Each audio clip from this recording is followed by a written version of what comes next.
Okay. Good afternoon, everyone. Thank you very much for joining us, both online and in person. We have a very exciting presentation ahead featuring Chris Dobbin, the CEO and President of Noble Leap Help.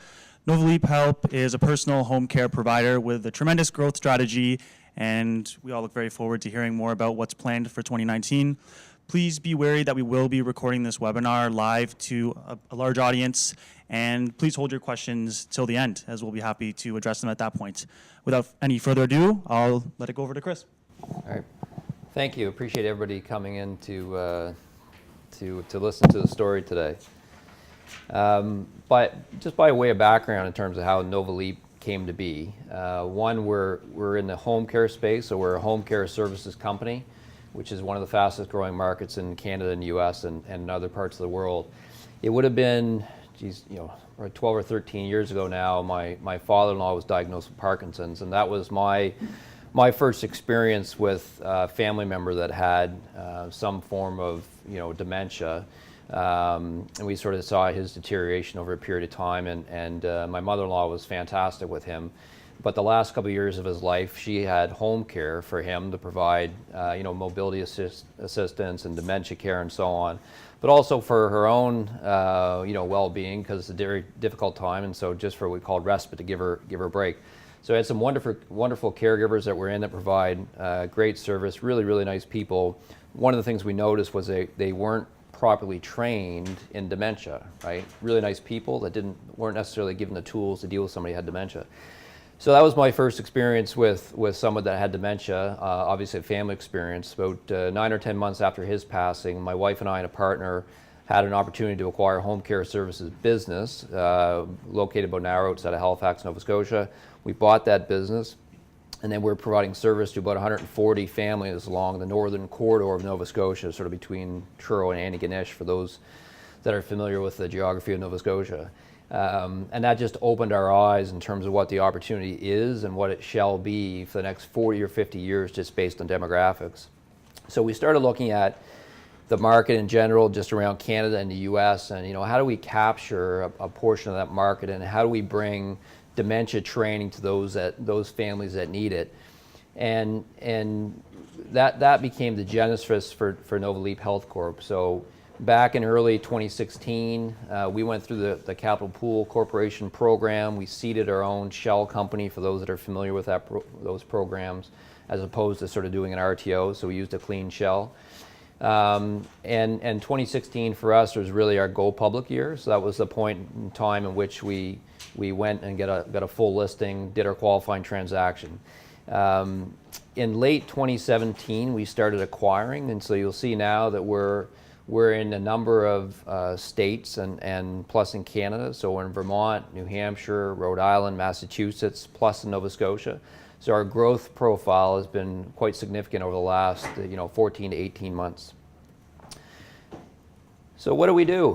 What is home care and what's home health care? Because you often hear the two used interchangeably. The home care typically refers to the non-medical side of the business. So that would be dementia care, companionship, light housekeeping, meal prep, transportation, errands, medication reminders. Home health care typically refers to more the medical side, so what we call med pours or medical administration, which could usually done under the direction of an LPN or an RN. So that could be in a palliative care situation or a hospice situation, or just for those that need some form of medication. The bulk of our business is in the non-medical side, so that's where we tend to focus, although we obviously do some medical, some home health as well. The nature of our business is predominantly private pay. So roughly 85% of our revenues would be out of pocket. So either the seniors that we provide direct service to or their adult children are paying for our service, typically on an hourly basis. And then the remaining 15% would be a combination of veteran affairs or long-term care insurance. So that's pretty much the breakdown in terms of how we generate revenue. The industry itself is and stats vary here, but roughly a $90 billion a year industry in the US alone.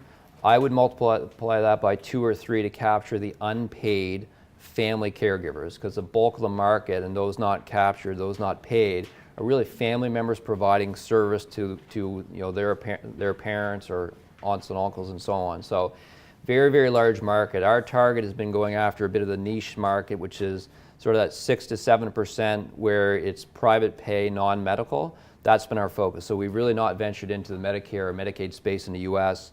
It's really been after the private pay market where our focus has been. So what's driving the opportunity? Demographics. Really, it's the prevalence of chronic illness, so long-term illness. Dementia care is a large focus for ours. You know, we have anywhere from 60 to 70% of our clients have some form of dementia, and it's a difficult situation for families to deal with, and so that's typically why they're calling us to provide care, usually for mom or dad that they're looking after. How have we done from a revenue perspective? Well, if I was standing in front of you, 18 months ago, you'd probably wonder why we're public. But we've grown significantly, primarily through acquisition. So we're at about $15 million of annualized revenue at the moment, so just north of $20 million Canadian, and that's up from about $4 million at the end of 2017. So, we've almost quadrupled the business over the period of the last 12 months, which has been fairly significant. So integration has been very important for us. As we've been buying these businesses, obviously we spend some time in making sure that they're on a common platform, we have a common technology. I think we've done a pretty good job of that. We've got the same integration team that we use, the same legal firm, the same due diligence process as we look at all these acquisitions. So I think we've streamlined things pretty well. We've done a good job, I think, of consolidating some back office functions. So where we've had accounting roles and billing and payroll functions that have been sort of scattered throughout the U.S. and Canada, we've brought some of those together where it made sense for us to do that. It allows for cross-training. We do get some synergies, obviously, but more importantly, it just allows us to have a good deal of control over the operations, which has been great. We did announce Q3 results. We're about a month away from announcing our year-end results, so expect those sort of towards the latter part of March. For those that want to go back and sort of look at the past few press releases on quarterly results, what you're going to see is fairly significant growth. We've reported double-digit revenue growth 5 quarters in a row. And we expect that to continue just based on the fact that we've just done a couple of acquisitions and integration continues to go quite well. So what's our strategy? Obviously, we're an acquisition-oriented company. We'll continue to make acquisitions. We've already told the market that we'll do that. Organic growth is very important for us. Typically, when we enter into a state or a province, we're doing that by way of acquisition. And then what we do is we look to expand organically throughout that state or province. And we can do that by opening new office locations, as an example. And for us, that's going into a medical arts building, getting a small footprint where we have rented space. We'll hire a registered nurse or a licensed practical nurse or someone that has a geriatric care background. And then we begin to market to that local geography. So it's a low-risk proposition for us as long as we've hired the right person to look after that office. And we think there's a lot of opportunities to expand in the current states in which we operate and across the U.S. in the coming years. The third item on that slide is joint ventures. There are opportunities in the U.S. which I think are kind of unique to the U.S. and that's partnering with hospitals. Hospitals in the U.S. can be owned by private equity firms or high net worth individuals, and they're rated through the Centers for Medicare and Medicaid Services. And there's a number of criteria that they have to meet, one of which can lead them to work with home care agencies like the ones that we own.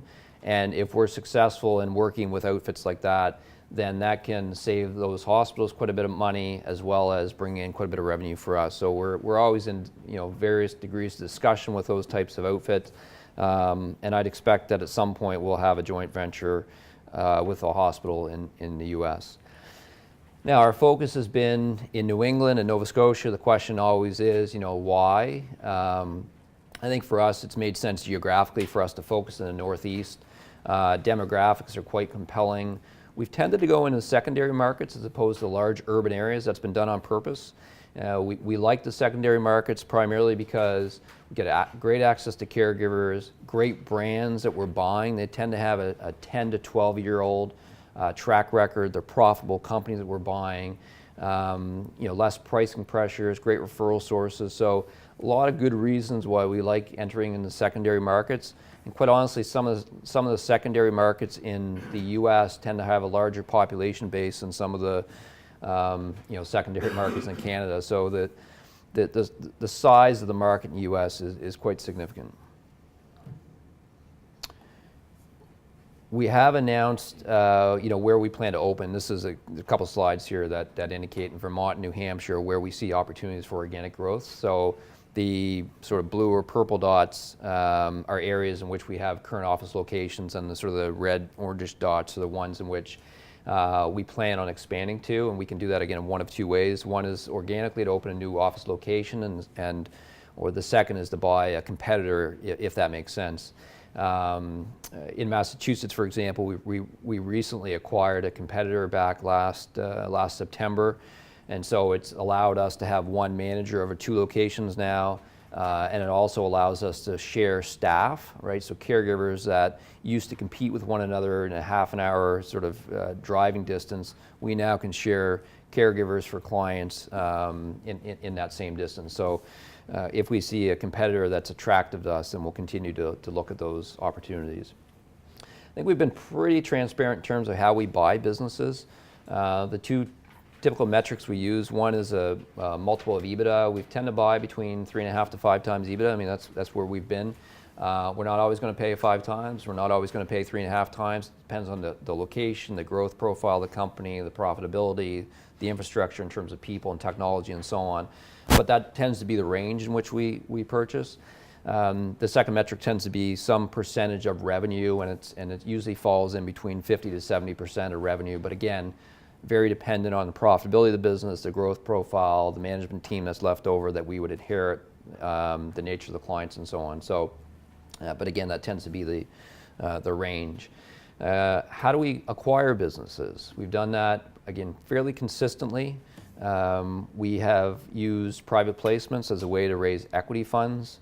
Bank of Montreal has been our bank that's been funding us as we've made transactions. So we have a few facilities with them. So every time we look to make an acquisition, if we ask for debt, we would approach the bank, and they've been great in terms of helping us fund our acquisitions. So non-dilutive financing.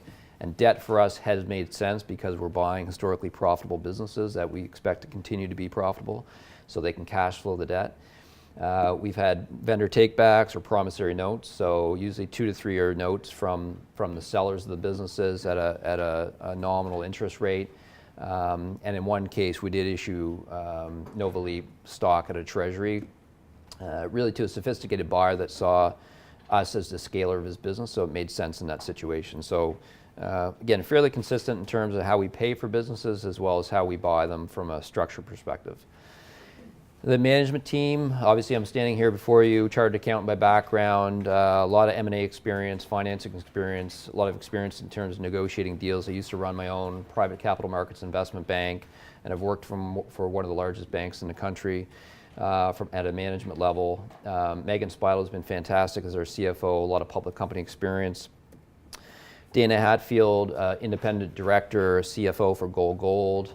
Michael O'Keefe, independent director, has a lot of VP or CFO experience in public markets. And Wayne Miles, successful entrepreneur, lawyer by background, also the past chair at VON Canada at the national level. Has been all three have been instrumental in our success. Cap table. One of the questions I get often is, how many shares outstanding? So roughly 60 million. We are tightly held. We're 40.7% insider ownership. Management is vested, the board is vested, so everybody's contributed significant amounts of capital as part of the growth of the company, which I think is important for investors to understand. The BMO debt is down at the bottom left-hand side of the page. The right-hand side shows some warrants and the expiry dates of those warrants, the first set of which expire in March of this year, March 9th. And I will note that at least 3 insiders, including me, have exercised a substantial amount of warrants at 35 cents. I think we're currently trading at 32. So if anything, that's a pretty strong indication of the belief that we have and where we're going with this company, pretty much exercising at a premium. So, and quite honestly, it was a no-brainer for us to do that. Comps, and I use this term loosely because we're talking about sort of large public companies in the US sector, Medisys, LHC Group, Addis Home Care. Those market caps tend to be anywhere from 600 million to 3 billion. All of those companies have been fairly acquisitive like we are. They've opened new branch locations, and Medisys in particular. I think if you were to go back 18 or 19 years, they're hovering at 98 cents as a stock price, and today over $100. So there's 2 things I sort of believed as I entered this just from a pure investment perspective when I started the company. One was that we'd never run out of clients just based on demographics, and 2, that we'd never run out of expansion or acquisition opportunities. And if anything, those 2 things have been really reinforced as we've grown this company over the last couple years. So we have big plans for the company. We've grown quickly, but we've integrated well. Our company continues to perform well. We've exceeded what we've indicated to the market that we would do. So for example, at the end of 2017, we talked about 2018, our plans for that year. We said we'd do up to 4 acquisitions and exit 2018 with at least a $10 million US revenue run rate. We did 5 acquisitions, and we achieved that run rate, exceeded that by the midpoint of 2018, and exceeded it by about 50% by the end of the year. So we've now come out publicly and said we expect to do up to 4 acquisitions in 2019, so very similar to last year, and expect that our serviceable hours will be between 50 to 100% higher than what they were in 2018. So expect significant growth again in 2019. And I think as a management team, we've been pretty careful in terms of what we put out in the public domain, but at least we have a track record of exceeding that. So I'm pretty comfortable we'll obtain those numbers. So that's the story of Novaleap, and I'll be more than happy to take any questions anyone has. Do you have any idea or numbers on what, I guess what I'll call the graying rate in your current markets as to the number of seniors that are going to continue to age? And I guess in other words, how many people are going to continue to age into your service category over, say, the next 5 to 10 years? Are these markets well positioned for a growth in the number of people that are going to use the service? Yeah, so the question is what, the demographics in terms of the market segments that we've already entered, and do we expect that the demographics are such that the numbers will continue to be there in the future? And the answer is absolutely yes. We look at demographics in the markets that we enter. From a sort of a U.S. perspective, there's roughly 10,000 seniors or individuals that attain the age of 65 on a daily basis. We're really at the beginning stages of the baby boom generation becoming 65 plus. So there's, quite honestly, there's no end in terms of the number of people that can use our services. The demand for our services will never be an issue, I believe. Where the gap will be, and I think where the smaller players will have an issue, will be on the supply side and finding good qualified caregivers. What we do to differentiate ourselves in the market, one is we tend to pay them more, and we've tend to actually increase some of the pay of those that we've sort of acquired. But we train them better. We've rolled out and are rolling out a pretty in-depth dementia training program across all of our agencies, and that's quite honestly something that most agencies have not invested in. And so I expect that we'll be well positioned going forward.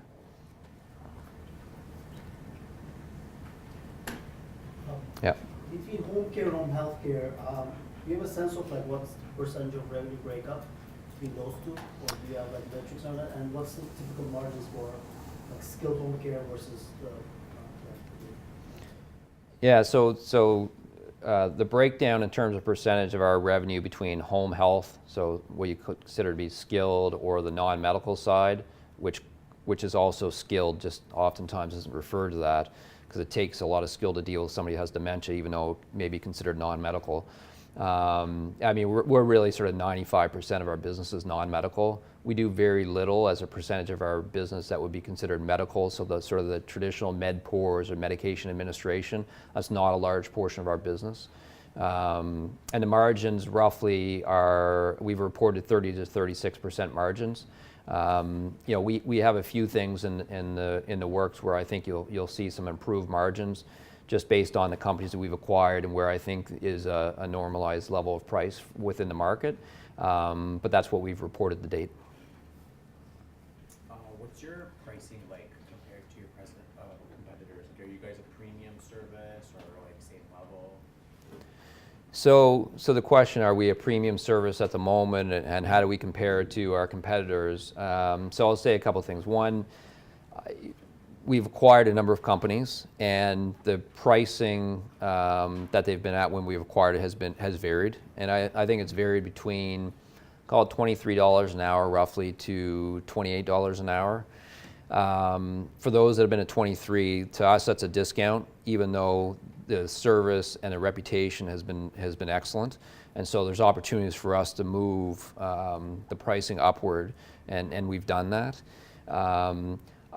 We tend to see both we tend to see lower prices in the secondary markets and higher prices in the urban areas, and quite honestly, I don't think that the gap should be there, but it's going to take some time to sort of move that upward. But $28, I would say, is an average of what you would typically expect to see in an urban market at the moment. So we will move towards a premium pricing model at some point, and we'll do that once I'm confident that we've rolled out our dementia training program and that we are consistently different in terms of our service delivery. How inelastic is the consumer's like sensitivity to price? Like, will you be able to increase price and people will still pay for the service? Yeah, so the question is, could we increase the price and still maintain the clients? Yeah. Absolutely, we've done that. We have not had any issues. That's not an issue. Yeah, that's not an issue that we've experienced. Yeah.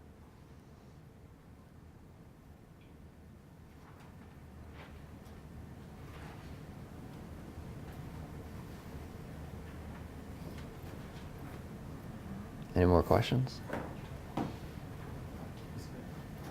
Just one last one is on the joint venture side of things. Besides hospitals, would there be like other like strategic players in the industry who might partner up with, like a company like I guess really capital would be like patient medication reminders and stuff. But I guess they're doing form like that. Just outside the hospital space, who else would be a candidate for a joint venture?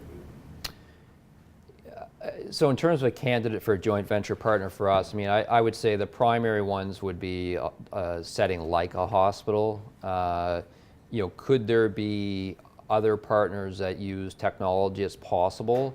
I find a lot of technology partners tend to be on the Medicare side, which we're not, right? So I think we have to be careful there. And we've certainly had discussions with different parties to see if there could be a potential fit, and thus far we just haven't found the right ones.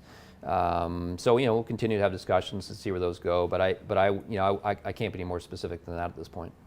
Thanks very much for joining us, Chris. Thanks, appreciate you coming out. Thank you.